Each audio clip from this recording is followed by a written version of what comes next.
YouTubers, and welcome to another classic action figure review. As you can see, I have just received the Dalek box set number 2 and the 4th Doctor Adventure set. They've only just arrived. I've only just took them out of the packaging and had a little play with them. So I'm going to do a quick review for you all. So this is the contents of the set. No, it isn't. That is the entire contents of the set. So, you have, well, one figure that has already been released, which is the 4th Doctor. It isn't different at all, not really. I think, actually, the scarf could be a bit shorter. I'm not sure why, it may just be me. So, if you want to know about the 4th Doctor, check out my review of the 4th Doctor that I did a couple of months back. So, that's Tom, but these are the more interesting figures. These three. So I shall begin with a figure that is completely new, brand new sculpt, and that is the Mummy, or properly named the Asen service robot. So if I just give you a lowdown on the articulation. No articulation in the head, because the heads didn't move. You have 360-degree articulation in the shoulders. You can hear how stiff it is. No bicep articulation. Articulation at the elbows. The hands, well, the wrists can do a 360. The waist can also do a 360.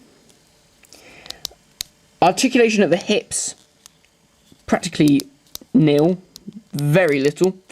The thighs, which are extremely stiff, they don't want to move at all. Well, I suppose they can do a 360, but as you can see, because they're brand new figures, there we go.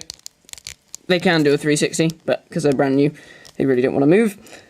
Articulation at the knees, and 360-degree articulation at the ankles.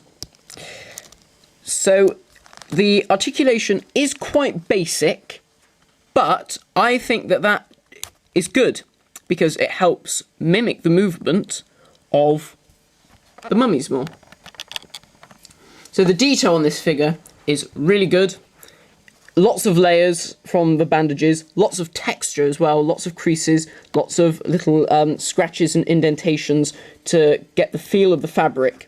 The head is really nice. You've got the two little dents there that are very familiar with those of you who have seen the story. On the back, really cool that they've kept the little red pyramid on the back. That's really cool that they've kept that in. I'm not sure what that is. That might be sort of like the power pack. I'm not 100% sure. Can't remember. I haven't seen pyramids in a very long time. So that figure is really nice. It is fantastic. Now, Pyramids of Mars was one of the first Doctor Who stories I ever saw. It doesn't want to stand up.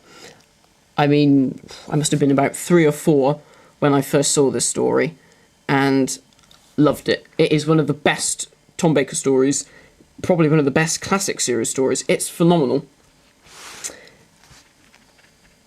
And also, the figure comes with this, the Canopic jar.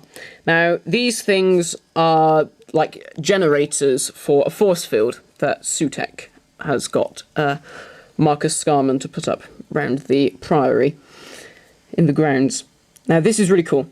Not only do you have all these really good hieroglyphs on the front, I mean, really nice detail.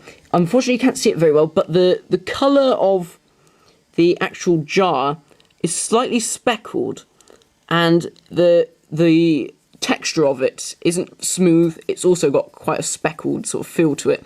So that's really cool. They've really sort of captured that. The sculpt of the jackal's head, which is obviously Sutek, is really good as well. But this is really cool. You can open it up and you can take the main power pack out. Now, how cool is that? And if you look on the bottom, they've even put hieroglyphs on there. could just be squiggles really, but I mean the fact that they've gone into all that detail and brought all this for the one figure is so cool.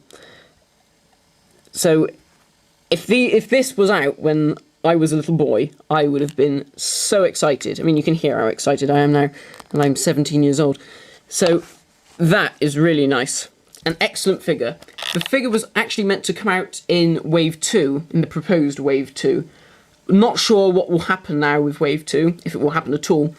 There are rumours that this figure may still come out in Wave 2. In a way, I hope it does, because I would love to have at least 3 or 4 of these guys, because, well, they're just so cool. So, that's the Mummy. Next up is the Vok Robot. So, I'll just do a little look at the detail. It is mainly a repaint.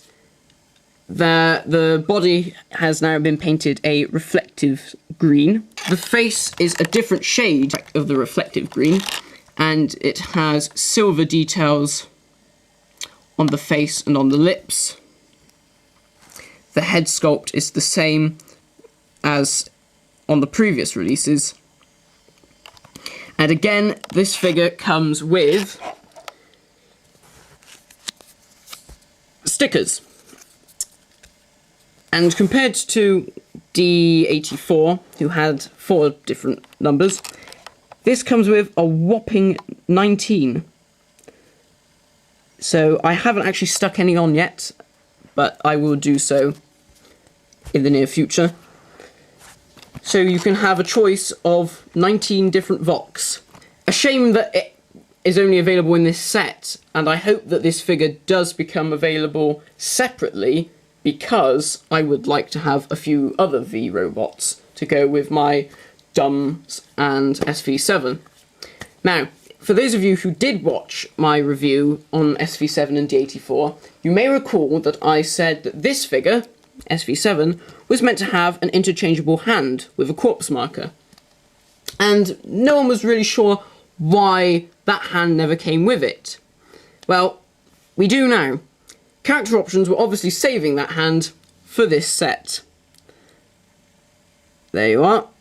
So you simply pull the hand off, which is really, really jammed in. It really is stuck in. As you can see, I'm having a lot of trouble. There we go. So not only can you pull the hand out, you can reenact that scene from Robots of Death when he sticks his hand in and it gets pulled off in the door. Not to be confused with Voyage of the Damned, which is basically a copy of Robots of Death, but not as good. And here is the corpse marker hand, and that slots in and out very easily. Quite funny, really, because it feels so loose. You think it could really, really pop out